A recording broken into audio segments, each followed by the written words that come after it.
Well, clearly, there are a lot of concerns, and for the society, first of all, for people, because we see every day what is happening. A lot of people is dying, and that is painful. Clearly, create an impact on the energy area. Yes, okay, but first of all, the impact is for people. I hope that we are not going to face an escalation. I think that the leadership have to work together. Before we were talking about tech and energy working together, but now we need a strong sense of responsibility in working together to find a peace environment. Clearly, I hope that the worldwide leadership will work together to avoid any escalation. I think that I'm positive. I'm positive in thinking that we have a responsible leadership that stop additional escalation in this war in Middle East. We need the world, the South-South, the OECD country need a stable Middle East. Middle East is crucial, as we said before. Middle East is crucial for energy. Middle East is crucial for growth. So we need a stable Middle East, and we need the leadership of Middle East and the worldwide leadership help Middle East to create a stability for the world, not just for weavers. Do you think that we will see any significant fluctuations, for example, breaking $50 or up to $100? No, as I said, I think that the range is between $70 and $80. First of all, because it's true that there is a balance between the demand that is weaker because of China, that the growth of China is less than what we thought. But it's true also that as in the last years, we had a quite important reduction in the upstream investment. Yeah. So the only source of growth in the Middle East, but the rest of the world, we have scattered projects, but more projects. We don't have giant projects. With some in South America, but for the rest are small projects. You're not very happy with that, right? It's not that I'm not happy or not happy. It's that this fight between climate change and upstream activity reduce the investment and the stability. I think that to be successful in the climate change battle, we need gas, because if we don't have gas, we don't have oil, we have coal, that is much worse, and we have high price, great recession, and there is no fiscal margin then to help transition in the new businesses. So I think that we have to be balanced. It cannot be extreme. Otherwise, when we are extreme in one direction, we create a reaction in the other direction. We have to create a balance. The world is big, and the area they have different needs.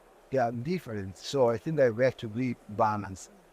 So I think that the price, we are talking about price, the range will be between 70 and 8.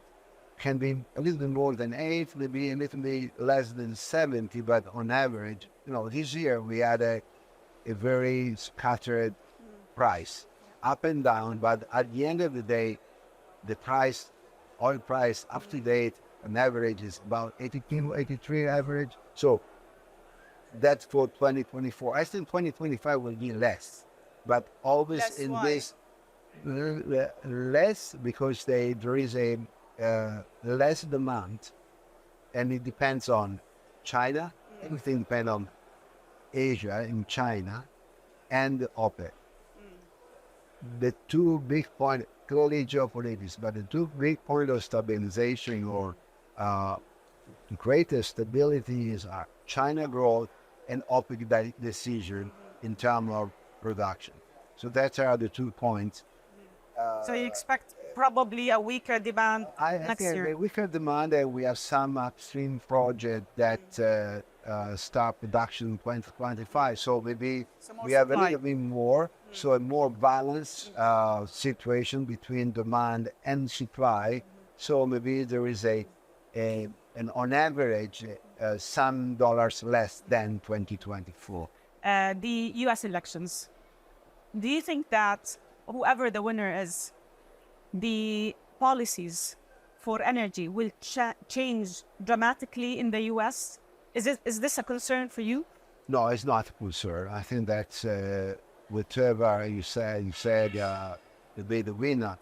I think that the U.S. is the U.S. They need energy. They are in competition with China. There's not with Europe. Europe is behind the U.S. and China. U.S. is competing because they want to grow, and China as well. China as well. So clearly They're competing. they are competing, and they're competing, I think, at the end of the day in a positive way, because they are competing in tech, they are competing in critical minerals, they are competing in energy. At the end, the competition sometimes leave behind somebody because somebody remain behind, but at the end of the day, create innovation, create new stuff, create a positive environment, not stagnation. So the leadership, for sure, will be in charge of this growth. So it can be, I don't know who, but one of the two. But in any case, the American... Good for the world. And do you think Europe is left behind? Clearly, when you run, not everybody is able to keep the same pace. For a good leader, so you have to mind about everybody. So you have to try to help also people that are not the strength to follow this competition. But that is inside the countries. I think that you have to also look after the weaker part of the population. But I think that the American, in any case, regardless who is going to win, will be a strong America that is going to compete, is going to grow. Back to the region. Of course, you're an important investor here in the region, but I'm going to ask you about two major announcements that you made. One, you will start the activities to restore some gas output at Zohr in Egypt. So tell me more about it, the details, and what are you planning to do? So we can say we will start to invest. We always invested in Egypt, but clearly we had COVID, a couple of years of stopping investment. Then we had also a weak situation worldwide. We have been very focused on our satellite model to grow in the transition, to grow in any light mobility, where we finalized the deal with the KKR in plenitude for green electricity. We may be focusing growing to stabilize the EMP business, to give some additional support. That was very successful. Now we start again investing. Zohr clearly need additional wells. We stopped drilling for a while. Zohr was very successful. It's still very successful. We actually think that Zohr kept a plateau for 8 years at the maximum level, around 3 BCM, 3 million scf per day. Your production was huge, but for 3 years we didn't follow up for different reasons, but especially for stop the COVID with new drilling. Now we start again by the end of the year and also in 2025 to drill new wells.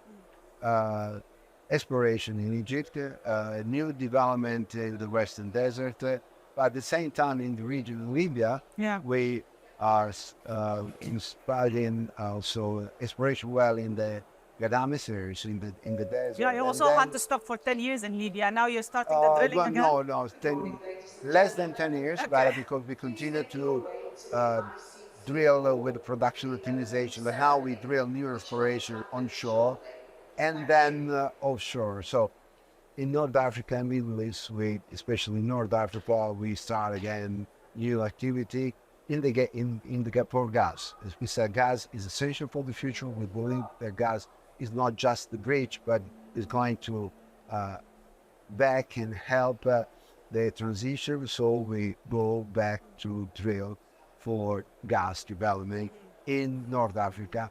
That is another way to stabilize and give strength and support to this region. Thank you very much, sir. We really appreciate your time. Thank you. Always a pleasure to see you at that effect. Thank you very much.